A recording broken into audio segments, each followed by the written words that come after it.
नमस्कार, स्वागत है आप सभी का मेरे इस वीडियो में, जिसमें कि हम बिहार बोर्ड के कक्षा 6 के विज्ञान अध्याय 14 बल्ब जलाएं जगमग जगमग के प्रश्नोत्तर को देखने वाले हैं। तो आइए, हमारा पहला प्रश्न वैकल्पिक है, जिसको लेकर के चलते हैं। तो यहाँ पर क में कहता है कि निम्न वस्तुओं में बिजली का चालक है। तो यहाँ पर लोहा जो ऑप्शन है आपका सही उत्तर हो जाता है। ख में है बल्ब के आविष्कारक थे। तो बल्ब के आविष्कारक थॉमस एडिसन थे, तो इसका 2 नंबर उत्तर आपका सही हो जाएगा। उसके बाद ग नंबर में है बल्ब की कुंडली किस धातु की बनी होती है। तो वो टंगस्टन की बनी होती है, तो 3 नंबर इसका आंसर हो जाएगा। घ में कहता है कि हवा है, तो हवा साथियों बिजली का कुचालक है। तो यहाँ पर घ का 2 आंसर हो जाएगा।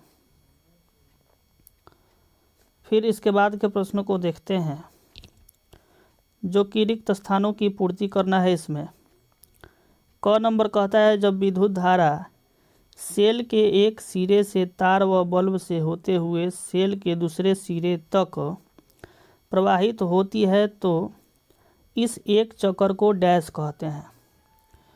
अब यहाँ डैश के जगह हम भरेंगे परिपथ कहते हैं। क्या कहते हैं? तो परिपथ भरेंगे यहाँ पर। ख नंबर में कहता है किसी वस्तु को विद्युत परिपथ में जोड़ने पर बल्ब जल उठता है, तो इस वस्तु को विद्युत का डैश कहते हैं। तो यहाँ पर चालक कहेंगे। चालक भर दिया जाएगा। फिर ग नंबर है कि ऐसी चीज़ें जिनको सर्किट में जोड़ने से बल्ब नहीं जलता, इन्हें डैश कहा जाता है। तो साथियों इन्हें कुचालक कहा जाता है। तो इसमें हम भरेंगे कुचालक।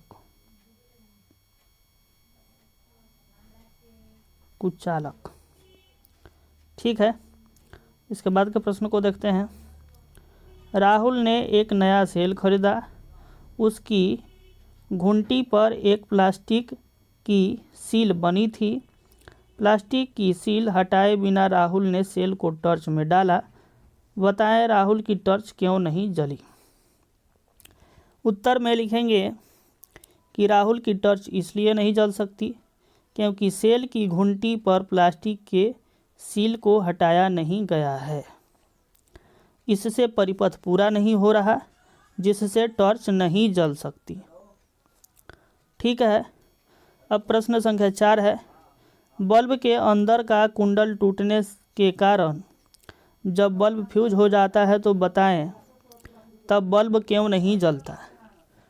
तो उत्तर में लिखेंगे कि जब बल्ब के अंदर का कुंडल टूट जाता है तो परिपथ पूरा नहीं होता, और क्या होता है कि वह कुंडल जो है तप्त नहीं होता है, इसलिए बल्ब नहीं जलता। और बल्ब नहीं जलता है, तो इस प्रकार से कुछ लिखेंगे।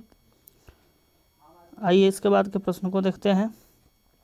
5 नंबर, किशन के पास एक ही तार था। तार के एक सिरे को उसने अपने बल्ब की चूड़ी पर कसा और दूसरा सिरा सेल पर दबाया। फिर एक स्टील के डिब्बे पर सेल और बल्ब को दबाकर इस तरह रखा कि उसका बल्ब जल उठा। अपनी कॉपी में चित्र बनाकर समझाइए कि एक ही तार से उसका परिपथ कैसे पूरा हुआ। तो देखिए, चित्र यहाँ पर कुछ इस प्रकार से बनाएंगे और इसमें लिखेंगे कि चित्र में बल्ब की घुंटी सेल के धन ध्रुव से सटी हुई है और दूसरे सेल का धन ध्रुव पहले सेल के ऋण ध्रुव से सटा हुआ है। उधर तार का एक सिरा बल्ब की चूड़ी से लपेटा हुआ है, जो कि यहाँ पर देख रहे हैं, और दूसरा सिरा दूसरे सेल के ऋण ध्रुव से सटा हुआ है यहाँ पर। ठीक है। इस प्रकार परिपथ पूर्ण हो जाता है और बल्ब जलने लग जाता है। ठीक है। इसके बाद के प्रश्न को देखते हैं। प्रश्न संख्या 6, अपने शब्दों में समझाइए कि बल्ब में रोशनी कैसे होती है। ठीक है, बल्ब में रोशनी कैसे होती है। तो उत्तर में लिखेंगे साथियों कि आपने लोहार के यहाँ लोहा गर्म होते देखा होगा, आप भी देखे होंगे। तो भट्टी में तपने से लोहा इतना गर्म हो जाता है कि उससे लाल प्रकाश निकलने लग जाता है। ऐसा ही कुछ जलते हुए बल्ब के साथ भी होता है। विद्युत धारा से बल्ब का कुंडल इतना अधिक गर्म हो जाता है कि उसमें से भी प्रकाश की रोशनी निकलने लगती है। तो साथियों, ये इस अभ्यास का अंतिम प्रश्न था। बाकी कोई भी डाउट हो तो कमेंट में ज़रूर पूछिएगा।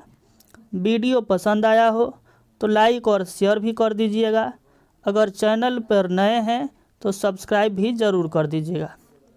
बाकी वीडियो देखने के लिए बहुत बहुत धन्यवाद।